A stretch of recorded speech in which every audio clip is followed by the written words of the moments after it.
WGP Tokyo just finished and there has been amazing big results from the new release of set 5. This is probably one of the most meta impactful sets to come out and probably one for the ages, and you can see it on the screen. There's so many new decks, so many decks that people are taking to these big events now and probably will replicate to the global side come December. So pretty much all these results are team based, obviously, so there are some little shenanigans that people are doing, but we'll point that out as we go through the results. So there were two blocks, block A, block B. So just gonna go through a few lists that I find that is, you know, kind of the framework of the decks going forward, and just kind of seeing the starting point, right? This is the first set of results for set 5, so let's just go through them. So top 16, we won't go through too much of the teams and their composition, but let's just see the variety, right? So there's a lot of Resel, so 2 here in the top 4. So these are the teams that went undefeated. So Resel, Levadress, there's one Varga here, a Liel here, and then if we skim through the top 8, there's also more Resels, and just a bunch of like random decks, like this one, for example, right? The 8 team bringing this, I think it's the Olden grade 3. This is a scam, by the way. People are running it for diversity cut. They put the grade 3 in and not actually write it because they write it from hand with like Resels and whatnot. Night Rose still a good deck, I think, and you know, a lot of these decks opt to go first. Then if you look at like the top 16, there's a lot of Liels, so 2 Liels here, Levadress, like a bunch of like older decks like Black, Archive, Impuldio, and then if you jump to the top 16, there's still more Resels, a lot of Blacks, a lot of Varga, and to be honest, we were expecting Varga to be one of like the big decks, right? The best decks, but looking at the representation, it doesn't look like it ever really sat in the top slot other than for the first place team. So quite interesting. But anyways, let's just go through some of the lists that I find quite interesting. So the first one is obviously the first place seed team. This is for Swiss, by the way. There were different standings for, I guess, the top 4, so after the playoffs, but let's zoom in. So Resel running the alternate ride line to essentially call if you showed 3 different grades. The grade 2 is the Resel grade 2 to essentially call grade 2 or greater, I think it was, or grade 2 or less. And then you're pretty much maxing out on all your Resel, so you play 4 Vita, 3 normal Resel to essentially fulfill its skill, 2 go Bullius to get the drive checks, and then you have like, you know, top surges, right? Kadwala and the grade 2 to essentially top check. You still run the dog because the dog's OP, and then this grade 1 along with Aerial Sage as well. So pretty straightforward deck, I think.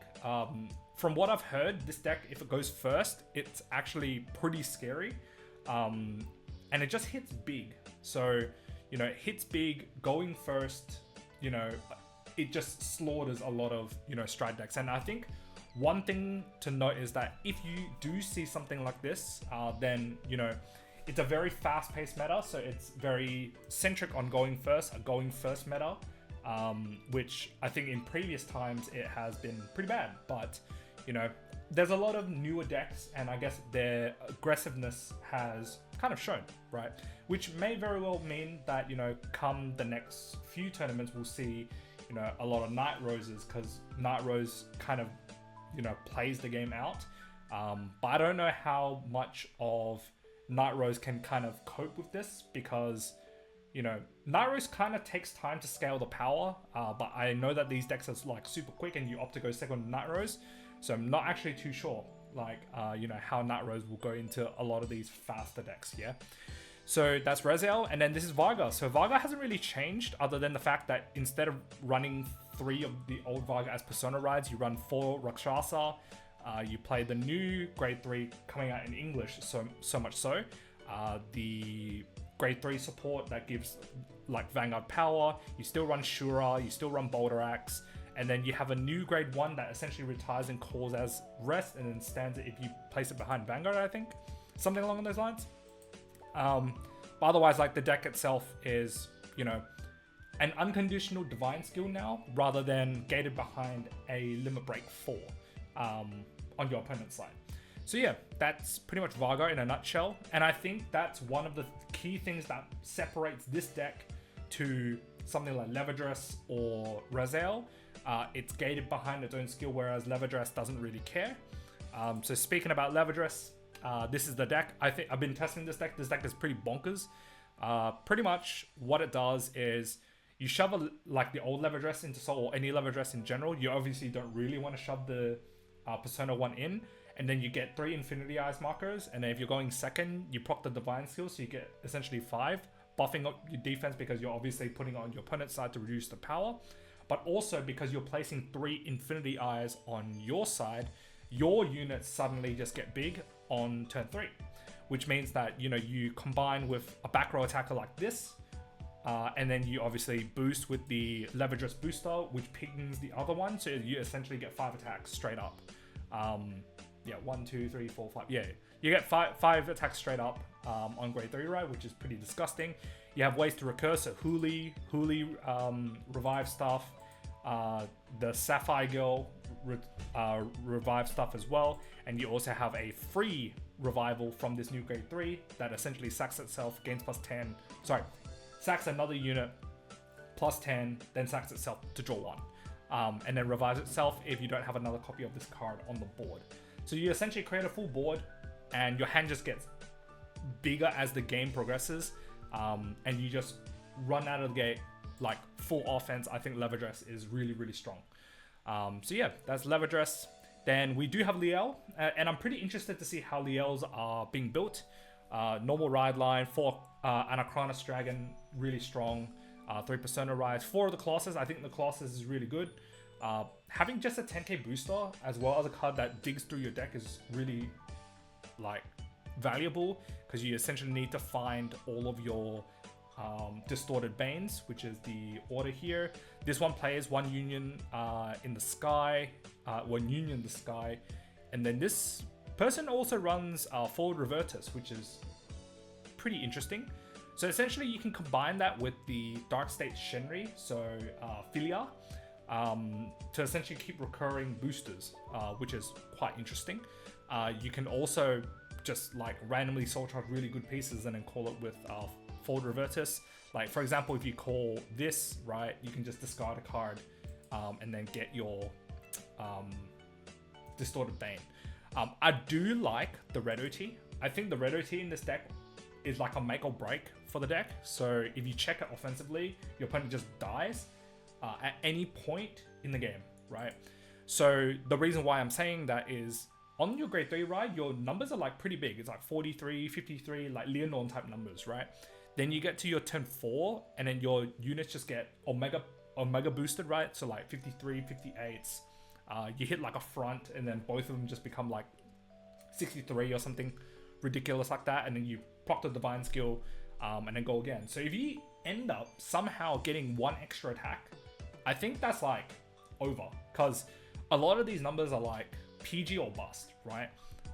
So if you get like the red OT, it's just over, right?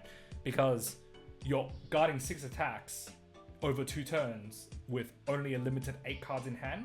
If you go first with Liel, like your opponent doesn't have the time to be able to farm up these PGs, yeah? So it's good also against hostage builds, because Anachronis Dragon, right?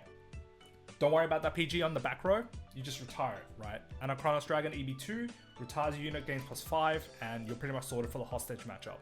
So I think this deck has a lot of potential. I think it might be like 1 set away from being like the best deck in the format, and extra turns just generally are really, really strong.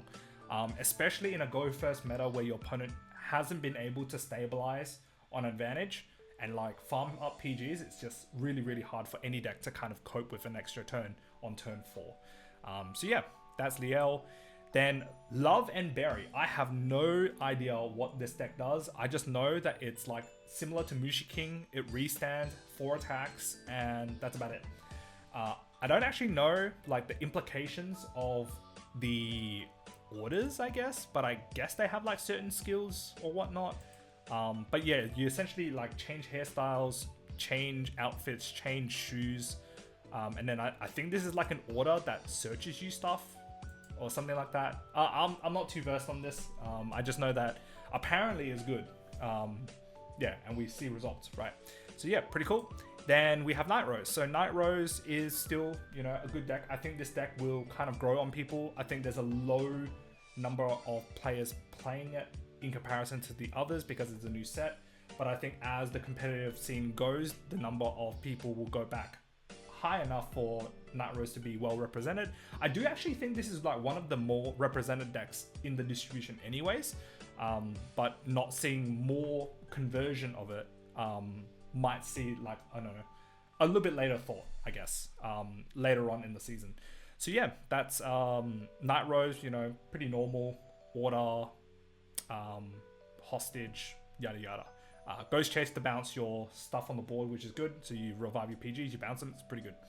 So yeah, that's Night Rose. Then looking at Block B. So Block B is quite interesting. There's a lot of like odd decks like Kyrie here, Alcalibra, Flamg, Jejuled even. So there's actually a lot. Actually, I want to check out that Jejuled list in just a moment. But yeah, like looking at the top 8, more Liels on this side. There's a Blangmire there. Yeah, just like a bunch of random stuff. Like, I think Empoleon is like a deck that just randomly keeps popping up.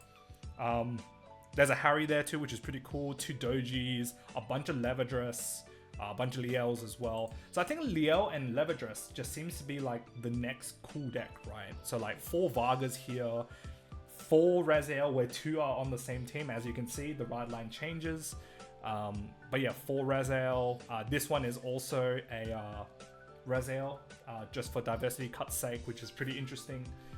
So yeah, it's pretty cool to see, you know, a bunch of, you know, new set 5 decks just kind of coming into the meta, which is really cool. So just checking out again a few other decks. So Kyrie, pretty cool.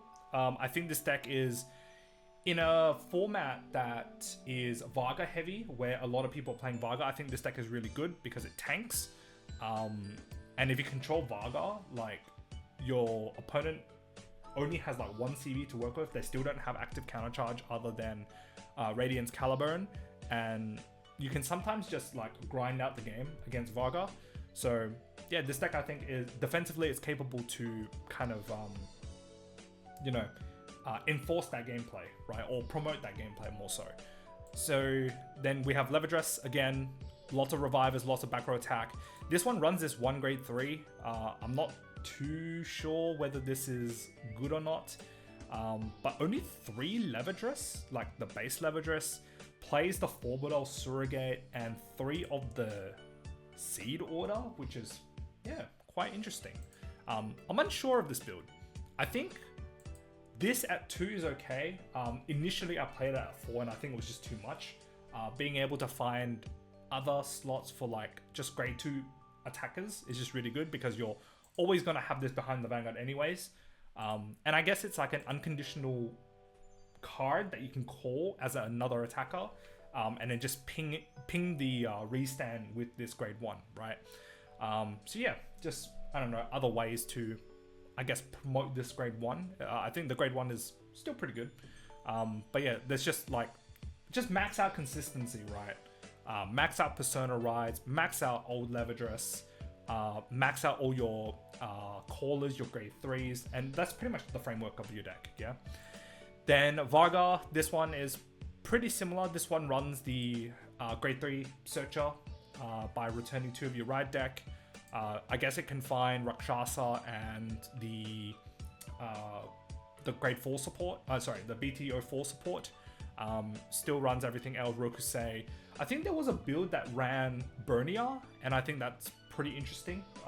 And I find that there are a lot of slots that are kind of interchangeable. Like Bernia could take this slot. This slot doesn't really mean too much. And I guess as you guys can see, Mid-Hat has now been phased out. Impel Horn has also been phased out, and like this 3 slot can literally be anything. Probably because you have like a booster Vanguard anyways with this, because you essentially sack it and then call it back when you have Rakshasa. So yeah. Then looking at Liel, this is a different Liel build, so not maxing on the Colossus, you're playing max Tizcar with Orions. there's been a lot of discussion whether Oriens is good. I think it has its case, especially if you're maxing out Colossus, because Colossus is pretty much your booster anyways, and then Oriens can kind of find all your other pieces like, you know, Avarice, your Philias, and just other stuff to like deck thin, right?